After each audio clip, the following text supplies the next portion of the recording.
Raúl, cerraron las listas y en general, si bien hay algunos casos con el Frente de Todos, particularmente en Santa Fe, Juntos por el Cambio, bueno, es más ruidoso, más conflictos a través de los medios de comunicación, pero en general primó la unidad en ambos espacios.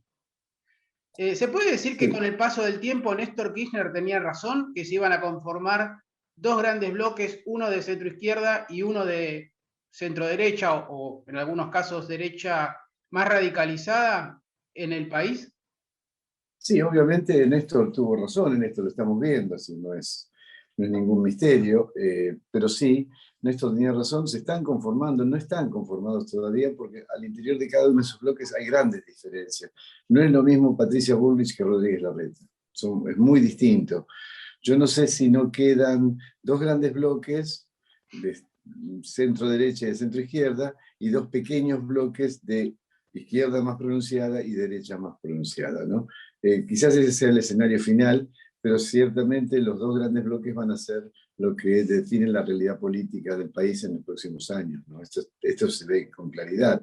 Lo que se ve con claridad también es un agotamiento de la dirigencia política, es decir, la dirigencia política la actual ha fracasado en general, hay excepciones, no quiero ser injusto, ha fracasado. Si vos mirás los números del país del 83 para acá, lo que ves es un serrucho hacia abajo, ¿no? Es decir, empeora, mejora un poquito, empeora más, es decir, es un serrucho que va bajando.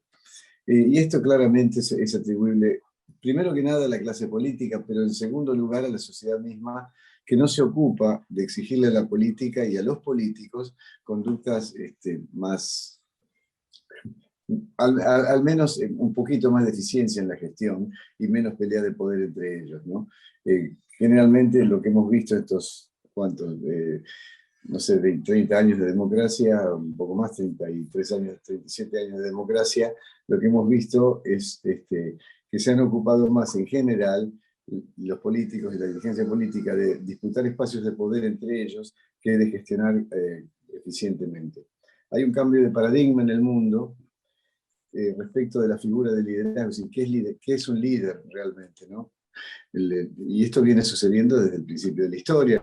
Al comienzo el líder era el más fuerte, el que tenía el garrote más grande. Con la llegada de la democracia y la llegada de la modernidad, el líder ya no es el más fuerte y tampoco es el heredero del más fuerte.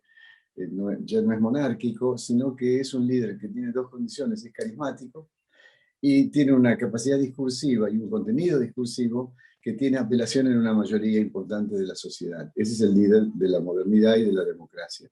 Eso se está agotando y ahora estamos buscando líderes, la sociedad empieza a buscar líderes, la sociedad del mundo empieza a buscar líderes que sean eficientes en la gestión. No te importa si es un poco más de izquierda, de derecha, arreglame la vida, así, controlame la inflación, dame buenos servicios, no me cobres demasiados impuestos, no derroches la plata y no seas corrupto.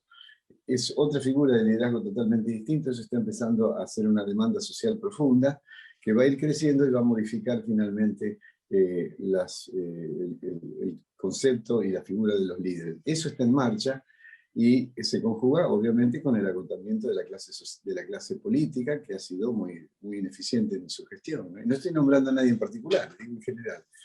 Incluso algunos políticos como Duhalde coinciden en esto, ¿no? Pero bueno, sí, ahí se ve un comienzo de renovación, por lo menos generacional, por lo menos generacional. Lo tenemos por un lado encabezando la lista de diputados nacionales por la ciudad a Leandro Santoro, que es un buen candidato, es un hombre que viene del mundo académico, además de la política. En la provincia, por el espacio de Frente de Todos, está Tolosa, que es una mujer joven. Hay figuras de renovación, empieza a haber figuras de renovación generacional. Esto quizás sea bueno, quizás ellos hereden los mismos vicios de la generación anterior, esperemos que no. Ahora, esa cosa de la gestión, de la buena gestión, más allá de que sea de centro derecha o de centro izquierda, no deja de lado cuando cuando el dirigente no toma el análisis ideológico como central, no se corre el riesgo de que el status quo no se modifique. Es posible, porque en realidad creo que finalmente lo que tenemos que hacer, lo que necesitamos hacer, no en Argentina, en Occidente, es revisar el modo en que hacemos democracia. Nosotros hacemos democracia de acuerdo a la concepción de la democracia de 1776. Sí, eso tiene 225 años de antigüedad y la sociedad cambió. Y te doy un ejemplo. Para una campaña presidencial en serio, necesitas 100 millones de dólares en Argentina. 100 millones de dólares. ¿Cómo es posible que la democracia, el ejercicio de la democracia y la construcción de una campaña electoral demande 100 millones de dólares? ¿De dónde salen? Entonces, ahí le estás dando al sector económico, a los poderes económicos, una injerencia inmensa en la decisión del soberano. Es decir, yo puedo ser un gran candidato, pero si no tengo plata para estar en los medios, hacer campaña y moverme por el país, no tengo ninguna posibilidad. Es decir, yo creo que tenemos que modificar, no la idea de democracia, con la que yo estoy absolutamente de acuerdo, sino el modo en que hacemos democracia. ¿Cómo puede ser que Trump haya sacado 2 millones de votos menos y haya llegado a la presidencia? ¿Cómo es eso? ¿Cómo es eso? ¿Cómo es posible que por artilugios legales se excluya, como se excluyó en el 2015, a José Luis Esper de poder competir en la provincia de Buenos Aires como presidente? ¿Por qué? Porque había un... Es decir, lo que necesitamos hacer es reconcebir el modo en que ejercemos la democracia. En el caso argentino, necesitamos realmente una limpieza de base, porque la política está totalmente judicializada y la justicia está totalmente politizada. 2 de los 3 poderes no son, están intercondicionados. Eso no es democracia. Así que no es un problema ideológico. Yo creo que es incluso más que ideológico, se diría casi que es un problema elemental del modo en que hacemos democracia. Y sí, yo no creo que un presidente tenga demasiado espacio para modificar el statu quo con este modo de hacer democracia y con esta construcción y con esta distribución de poder.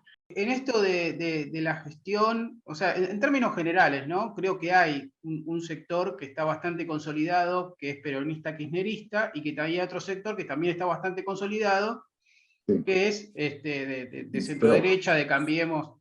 Y en el medio, más o menos, sin mediciones exactas ni coyunturales, hay un 40% del electorado que es el que termina definiendo las elecciones. Más sí, apolitizado, más que resuelve sobre el momento, más que le interesa la situación del aquí y el ahora. Para captar esa porción electoral, si bien estas son legislativas, no ejecutivas, con los candidatos ya definidos y con las temáticas que se van a discutir en la campaña, ¿cuál de los 2 sectores te parece que está mejor posicionado? Te diría que el Frente de Todos, no mucho mejor posicionado, pero sí mejor posicionado, básicamente porque estos 2 años o año y medio largo, la oposición ha sido muy crítica de esta gestión, pero no ha sido una crítica propositiva. O sea, ¿qué quiero decir con esto? Bueno, esta decisión del gobierno está mal. Está mal. Y entonces, no propongo nada. Entonces, no ha sabido captar, más allá del enojo de la sociedad con algunas medidas de este gobierno, no ha sabido captar el resto de la sociedad, ese 40%, 50%, lo que sea que vos decís que está en el medio, que coincido, que está más atento a las soluciones y a las propuestas, y la oposición no hizo propuestas, entonces se quedó un poco desdibujada, y además cuando en términos de actuación política se mostró muy fragmentada, muy fragmentada. Tenías un extremo en el macrismo extremo y tenías otro extremo en el acuerdismo de Rodríguez Larreta, María Eugenia Vidal, etcétera, que trataban de tener una relación tranquila con el oficialismo. Es decir, la oposición no supo posicionarse en medio de las inmensas dificultades que tuvo que abordar este gobierno, que fueron tales, ¿no? Es decir, no nos olvidemos, Alberto Fernández asume con 54% de inflación y 40% de pobres, que se produjeron un cuarto de eso, de 30 a 40, los generó el macrismo, un altísimo nivel de desocupación y una crisis económica a nivel de la base social muy grande.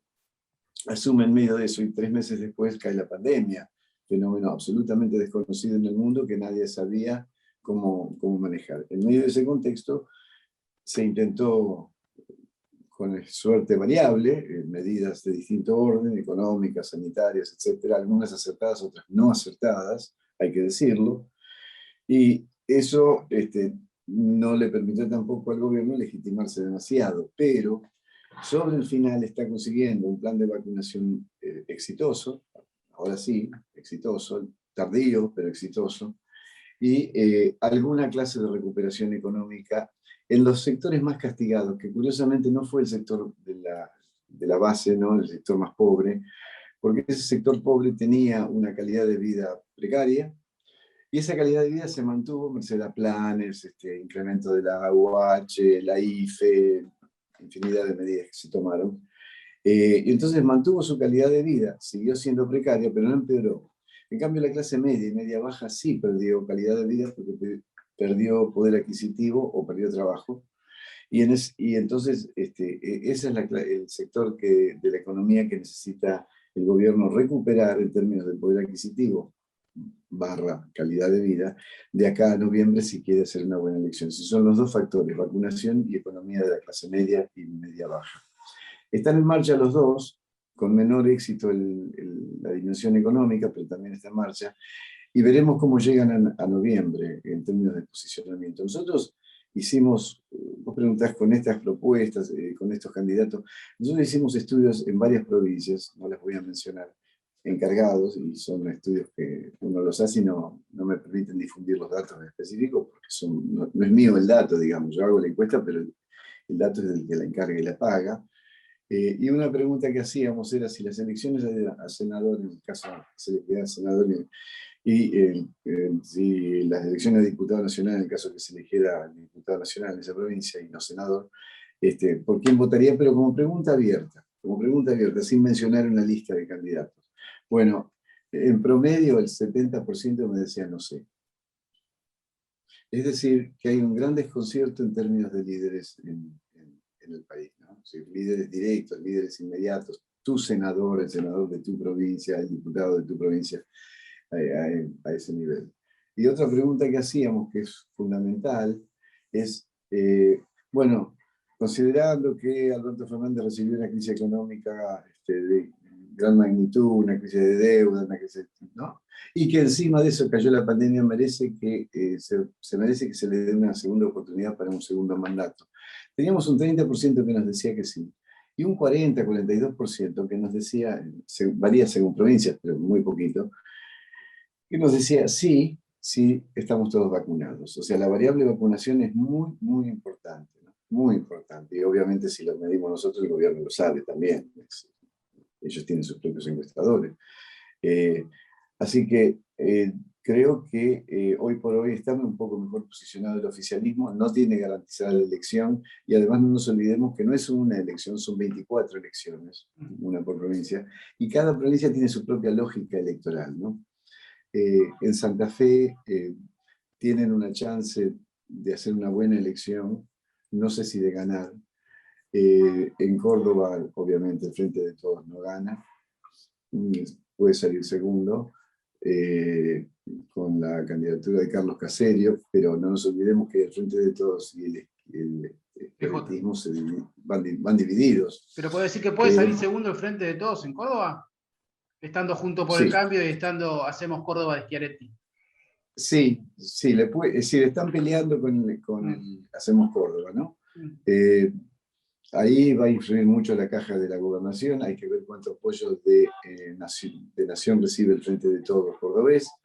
En la provincia de Buenos Aires está un poco mejor posicionado el Frente de Todos, pero hay que ver cómo se resuelve esta interna, porque lo de Manes es un signo de interrogación todavía. Nadie sabe cuánto mide Manes, nadie sabe cuánto aporta, etcétera, ¿no?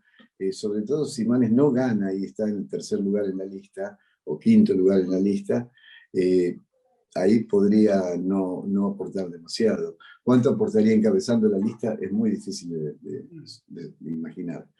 Y en la ciudad de Buenos Aires, obviamente, gana María Eugenia Vidal con mucha facilidad. Leandro Santoro va a ser una buena elección. Y yo creo, anotando a esto, yo creo que Milei entra como diputado nacional, ¿no? Sí, necesita 5,6, 5,8 para entrar como diputado nacional. Es posible. En la provincia de Buenos Aires, Espert podría entrar para ser diputado nacional en la provincia, necesitas 3,2, 3,5, 3,7, según como dé el don. Pero José Luis Espert podría ser diputado nacional. Más o menos es el panorama. En Mendoza, bueno, Mendoza gana Mendoza, Mendoza es un mundo aparte. Y el resto de las provincias en realidad no tienen peso electoral, porque entre Ciudad de Buenos Aires, Provincia de Buenos Aires, Provincia de Santa Fe, Provincia de Córdoba y Mendoza, tenés algo así como el 73-74% del electorado. Esa es la elección, si querés mirar esta elección en función de la elección del 23, ¿no? Hablaste hace el inicio de la charla de las limitantes de la dirigencia política, ¿no? Del fracaso de la dirigencia política de los últimos años, décadas. Pero yo no lo hago extensivo a las dirigencias argentinas, porque ¿qué decimos de la... siempre hablamos de la política, ¿no? Pero ¿qué decimos de lo empresarial? ¿Qué decimos de lo Bueno, social? ¿Qué decimos de lo bueno, eclesiástico? ¿Qué decimos de lo ok, sindical? ok. Ahí me mandaste a una cosa. Primero, la política es el gran ordenador de la sociedad. Eso es la política, viene de polis, de ciudad. Es decir, cómo organizamos la ciudad, cómo convivimos. Eso es lo que define la política. Esta política, esta dirigencia política, más que dedicarse a eso, se dedicó a pelear por cuotas de poder. Pero por otro lado, la dirigencia empresaria, la dirigencia sindical, la dirigencia eclesiástica, ¿sí?, aprovechan ese caos para que son estructuras de poder, y los medios también, los grandes monopolios mediáticos también. Aprovechan eso porque su lógica es la lógica del crecimiento. Mira, Occidente hizo 3 grandes aportes a la cultura humana. La democracia, que es hasta ahora la mejor forma de organización social; el capitalismo, que es hasta ahora el modo de producción que más riqueza genera; y por último, el método científico, que es el método de obtención de conocimiento, el recurso tecnológico más eficiente que hemos tenido hasta ahora en la historia. Esos son los 3 grandes aportes de Occidente, son aportes importantes, pero faltó un factor, que es el ordenador moral. Ese ordenador moral tendría que haber sido el cristianismo, pero el cristianismo se convirtió en catolicismo, y entonces ahora tenés a los cardenales paseándose por un palacio hiperlujoso, uno de los más lujosos del mundo, vestidos con seda roja y con cadenas de oro incrustadas en diamantes y esmeraldas. Yo te pregunto, ¿vos lo ves a Jesús haciendo eso ahí? Vos decís, si Jesús viene, ¿no? Es decir, No, ¿qué la pasó? iglesia en el pueblo, evidentemente, es otra cosa, diría Claro. Mondri, ¿no? Eso, faltó el ordenador moral que estableciera equilibrio, con lo cual el componente más fuerte, que es el componente capitalista, cuya única lógica es la lógica del lucro, y está bien, es lógico, se impone a los otros 2. Porque ahí hay un problema central. En la democracia, la lógica de la democracia es la de la igualdad y la de la distribución. La lógica del capitalismo es la de la diferenciación y la acumulación. Ahí hay una tensión constante. En el medio tenés que tener la política obligándolos a hacer equilibrio. Eso fue básicamente el proyecto peronista original, digamos, Perón del 46. Y lo podés leer en un texto que se llama La Comunidad Organizada, que fue un discurso de Perón en el Congreso Internacional de Filosofía del 49. Un texto breve, muy interesante. Ahí Perón explica realmente cuál es su tercera posición, es decir, que los ricos sean menos ricos y los pobres menos pobres. Lo dice en términos muy elementales para que se entienda, pero la lógica es que el Estado tiene que ser el gran equilibrador entre la pretensión de lucro del capitalismo y la necesidad de distribución de la democracia.